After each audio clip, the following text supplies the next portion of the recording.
My son came home from work today and he showed me a disturbing video about a young man that was shot and killed by police in Louisiana.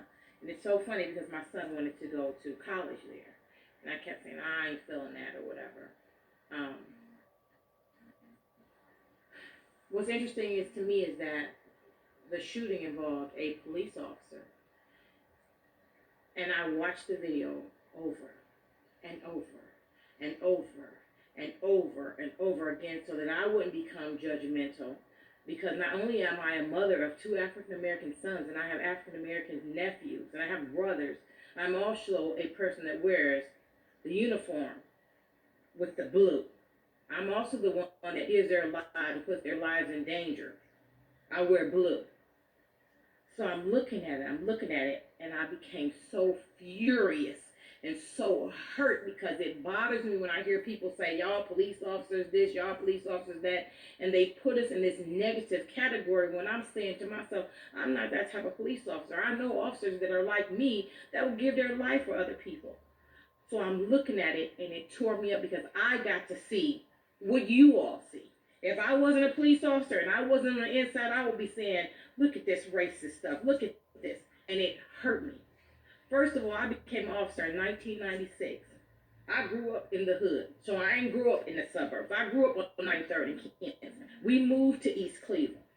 So I know what it is. So the reason why I became a police officer was to make a difference in people's lives. I knew what it was like to have a parent on drugs. I knew what it was like to watch people be picked on and bullied on and all kinds of things. And I said, I want to make a difference. I want to be that change. So I became that change.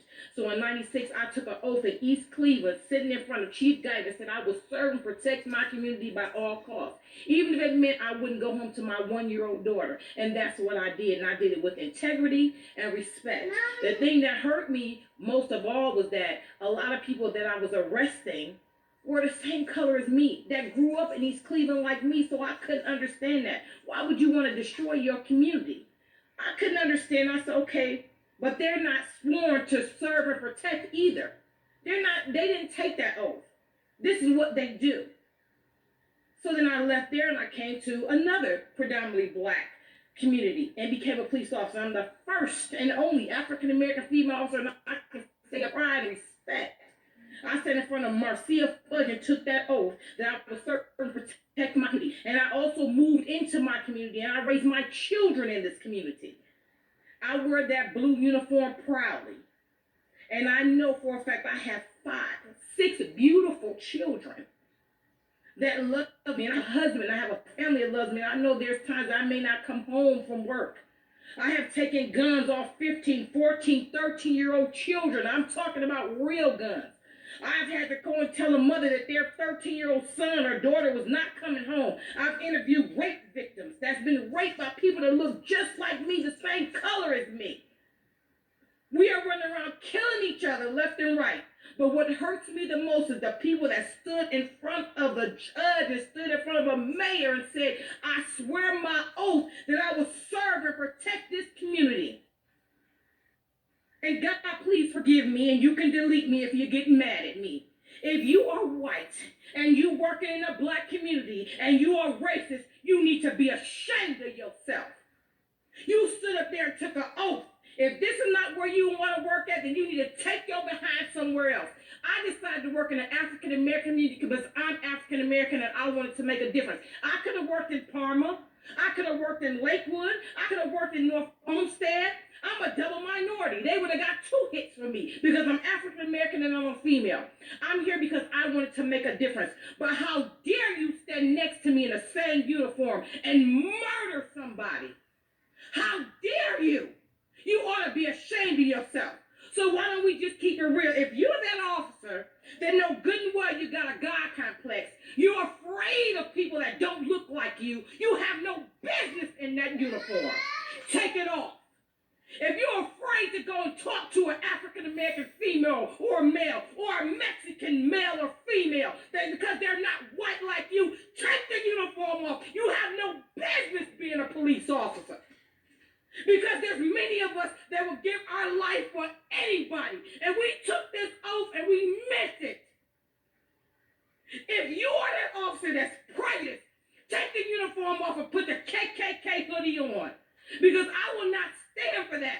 If you're an officer that works with me and you're wrong, I will tell you you're wrong. My heart goes out to that young man's family, because if it was my son, I don't know what I would do. But to my brothers and sisters, my juvenile brothers and sisters, I am your keeper. Put them guns down, y'all. We killing each other. And the reason why all this racist stuff keeps going on is because we're divided. We're killing each other. We're not standing together. See, Martin Luther King them stood together. You didn't hear about a bunch of black people killing each other. We got to stand together, because a house divided against each other will not stand. And we got to be smart. Don't mean go tearing up stuff. Be smart. I am my brother and my sister's keeper. That's why I'm going to keep this uniform on. Because today I wanted to quit when I saw that video. But I need for y'all to support the ones of us that are right. And I need for you to stand for those that are not right. I also need for y'all to become role models for our juveniles, y'all. They're killing each other left and right, I'm telling you. And people that don't really want us to exist are sitting back laughing, because they're saying, look at them destroy each other. Yeah, we'll have a police shooting here or there, but we're not going to talk about the millions of black men that are killing each other left and right. Put the guns down. The most powerful, fearful person in the world is an intelligent black man. Men, I need for y'all to stand up. Get these young men, mentor them, teach them. And then when you see that one of us are doing something wrong, and I'm not telling you, know when you're wrong, and you know when you're dealing with the police, and we got to do our job, because we have to do our job. But when we do something that you know is wrong, you need to speak up. You need to go speak to a chief. You need to go sit down and talk to mayor. I'm not talking about just because I don't want you to tell me what to do. I'm talking about something serious, y'all. Again, this is my thoughts. If you get upset, delete me. This is my Facebook page. God bless.